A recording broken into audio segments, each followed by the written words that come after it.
Well, thanks for joining us this morning. I appreciate you coming here. We want to give an important update about what's going on with transit and mass transit in Sioux Falls. You know, public transit in the city of Sioux Falls is, I don't want to say a continual challenge, but it is. As our city keeps growing and gets bigger and bigger, and some of the trends you'll see with ridership are declining in a lot of ways.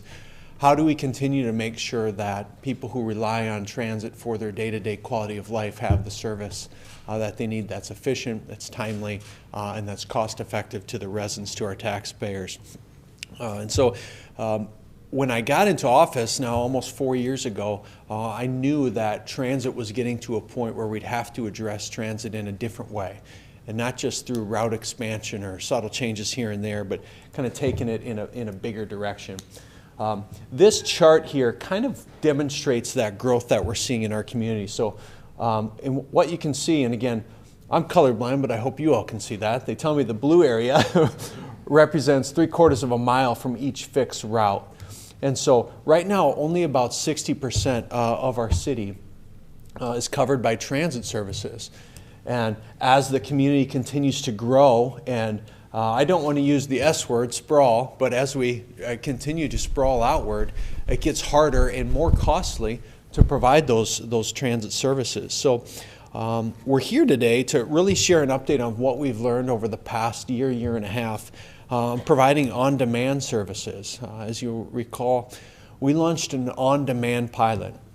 And the best way I could explain that, even though it's not really technically the same, was an Uber for public transit, where people could use their phones, use devices, place phone calls to request city transit services, which was very new to us.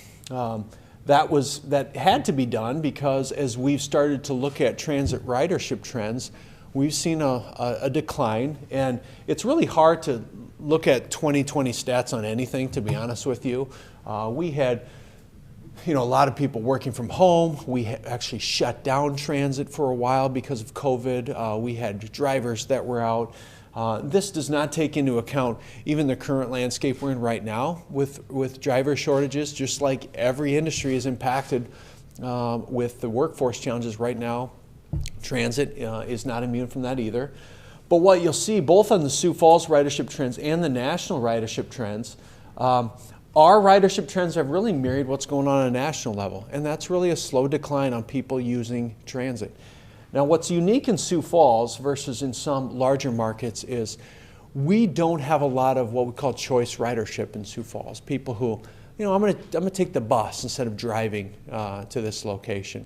In larger cities, larger metro areas, a lot of times that's a much better option because of parking issues, because of traffic issues. In Sioux Falls, we drive cars, and oftentimes we drive one person in one car. And so as we continue to look at the future of traffic and the future of transit in Sioux Falls, we're trying to figure out how do we increase choice ridership and how do we lessen some of the traffic burden as well. And so the SAM On Demand project is looking at that also. So through that SAM On Demand pilot, we've really gained a wealth of data, a wealth of information in running that throughout the community. We've had the opportunity to improve and optimize some services even through some of that on-demand work. So I'm going to just give you 3 examples. When we started SAM On Demand, we didn't have a northern area coverage of the city of Sioux Falls. We found out that Walmart, specifically on the north part of Sioux Falls, is a huge destination point for transit. And we had a lot of on-demand requests, actually, to that location. So as a result, we added a new service area to the northern part of the city. We also realized that we needed a better crosstown east and west services. And so we made 2 custom fixed routes that were added based on that data. And we're also in the process of working more closely with paratransit to determine how the on-demand and paratransit can work more closely together. The paratransit services are often kind of run separately from SAM On Demand and SAM services because they're unique clients. It's kind of different services, but we're trying to see what synergies exist with on-demand and paratransit now. But what Sam On Demand has provided us is this data-driven approach to how we're doing transit. In this map, which I think is a great visualization that shows the complexity of transit in the city of Sioux Falls. Each of those lines, represents a ride request from July to November that someone made. June to November, so 6 months. So our trips on Saturday have been very, very scattered, and there's actually no trip pair has accounted for more than 1% of trip requests. So it tells you, you'd think that, okay, we're not running on a Saturday, we're using On Demand on a Saturday, we'd get a lot of the same routes that would be asked for. We had no route that was more than 1% of the routes requested. So it shows you the complexity of running transit in a community that's north of 80 square miles right now, with so many different needs in the community. It also shows somewhat the low density of ridership requests in the community, and details the importance of having On Demand. If we were trying to do this with fixed route service, it just would not be efficient at all on a weekend. And so the On Demand approach is really giving us a lot of information that we're going to be able to utilize to reimagine transit. Now, a lot of people would like to see transit transformation happen faster, like fix it, just add more fixed routes, start adding service lines to the north part, the east part, out by Avera Behavioral Health. I hear about that location a lot as well. But maps like this show you how difficult that is to provide fixed routes when the routes are somewhat limited, or excuse me, the users are somewhat limited as to where they're requesting routes from. We'll have this document, by the way, in this map available to you after the press conference today. So the investments that we're making in transit will position us for long-term success, and some of those investments are financial investments that we're making. We received $10 million in COVID relief funding for the transit system in the past 2 years. And in addition, there's going to be roughly 25 to 30% of additional funding for transit in the next 5 years through the federal infrastructure bill. So we'll continue to invest in transit, invest in these services, even looking at our fleet. What does our fleet need to look like in the next several years? Knowing if On Demand grows, the needing 40-foot buses is probably not a smart investment anymore. We have our sustainability leadership here in the room as well. So looking at what sort of buses are we providing in terms of resiliency and climate-friendly buses. And so over the next 6 to 8 months, we're going to complete what we call a transit route and operations analysis based on what we've learned from all this, using both the fixed route and the SAM On Demand data. And so by the end of the summer, we hope to have that completed. And what we'll do then is we'll be able to continue to look at the SAM On Demand and fixed route data and start to pivot and change those based on the information that we've received. So it's going to continue to be a multifaceted approach. It's not as easy as just saying, hey, we're going to add a route to the north side of Sioux Falls or to the east side of Sioux Falls. I do firmly believe that an on-demand approach is the future of this. I also know that it has a lot of challenges in adoption right now. One of the big benefits of on-demand is that you can use technology, but that makes the assumption that everybody uses technology, and that makes the assumption that the technology is easy to use. So we're even learning from that, say, hey, we thought a lot of people would use these devices, and Sam's going to talk about that, and it turns out not as many people use them as we thought they would. So how can we still give on-demand services and on-demand ride requests when people aren't comfortable using a mobile device to request those rides? And so those are the pieces of information that we're learning and that we're continuing to adjust as we move forward with transit. So what I want to do is I want to introduce and turn the mic over to Sam Trebelcock. He leads a lot of these transit efforts for the city of Sioux Falls. He's been intricately involved in our transit system for many, many years. And he's going to talk about some of the future plans that we have for Sam based on what we've learned here. And it's just coincidence, by the way, that his name is Sam and we call this Sam. We did not name it after him, as much as he likes to think that's the case. So, Sam. Thank you, Mayor. Again, Sam Trebelcock, City of Sioux Falls Planning Office. I'd like to thank the Mayor for the opportunity to speak to you today on these efforts and to updates to the SAM On Demand project, and then also where we're looking at heading in the future.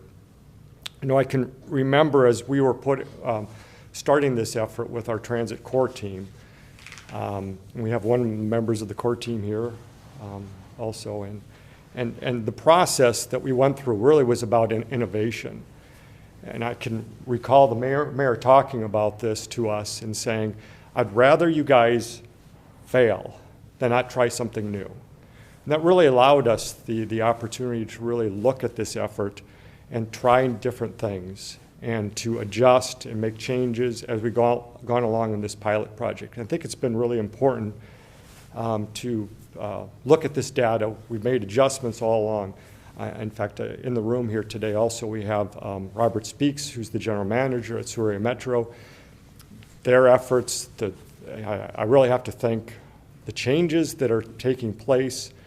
You know, it's hard for riders, it's hard for drivers over at Sioux Metro, but everybody's been invested in this effort, and I'd like to thank everybody at Sioux Metro for the efforts too. It's been really, really an important part of the process. So, you know, in terms of remaking transit, it's an important piece, and the mayor kind of spoke about it already, but we're not just looking at this effort as something that Sioux Metro is going to take over transit at all, and the mayor was alluding to that. A lot of what we're finding through this process is really, it's about adding a piece. You still have paratransit, you still have fixed route services in the right circumstance, and you also are bringing in this service called SAM On Demand. And that's really what we found throughout this entire process, is that there is a place for it, and there's certain circumstances where SAM On Demand is not going to work either. And this really kind of highlights some of the differences between the fixed route and the on-demand services. First of all, fixed route service is very reliable, so people know when the bus is coming. It's very much on time. On the other side, SAM On Demand is very flexible, so you can use that phone to schedule a ride anytime you want to, whereas a fixed route service, you have to stay on, it's going to come every hour, it might come every half hour at the most, so you're really kind of set on that kind of schedule. In terms of fixed route, again, ridership. You're going to get really good ridership if the ridership is there, because the bus is picking people up very, very quickly and can bring people in. And so if the ridership is there, it can do really, really well on ridership. SAM On Demand, the mayor talked about this, it's more efficient. You're not going to go out and get a ride unless the ride is there, unless there's a demand for it. So it can be very efficient. Fixed route, you don't need the technology. So we need to look for those opportunities where there's the areas where people maybe don't have the phone available. And where are those areas? Typically will probably be more in our core area of our community. On SAM On Demand, again, the emerging technology is just enormous. People can track the rides on their phone, so they can know when the ride is coming. So if you have the phone, it's a great advantage. If you don't, you kind of have to go out there and you have to wait for the 20 minutes window when the ride might be coming. Fixed route, there's limited data. We are working on that. I'll talk about adding some more pieces to the fixed route. But on SAM On Demand, just that map that the mayor showed, the extensive data that we have, especially on origin and destinations, you can really start to see where there's needs for the on-demand versus where there is the possibilities for fixed route. With SAM fixed route, you need the paratransit because you need that other option for people. Not everybody can get to that fixed route. Not everybody can walk to that bus stop. With SAM On Demand, there is the option to marry the two services together, and that's one of the things that we're looking at right now.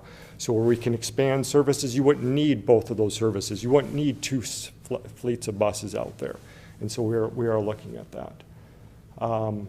SAM fixed route, it's limited frequency. As we talked about, it doesn't come around very often. Some of the issues with SAM On Demand is we got to deal with some of the no-shows. People sometimes will schedule a ride, the bus will go all the way there, and then there's nobody there. So those are things that we're working through. on both areas. We're hoping that by bringing SAM on demand into the areas with low ridership, we can focus more on our fixed routes and actually increase the frequency. And we think there's some real possibilities with this kind of hybrid system. Now, one of the things we're also looking at as part of this effort to the route and operations analysis is bringing, we didn't want to just bring in on weekdays and essentially blow up the system like we did on Saturdays. We knew that wasn't going to work because we knew that there were some routes that were really strong on weekdays because people were going to work mainly on the weekdays. So we added what you call automatic passenger counters. We added 4 of them to 4 of our buses, and then we rotated them around, and we got really incredible amounts of data, sample data, about where people are getting on and off at our bus stops.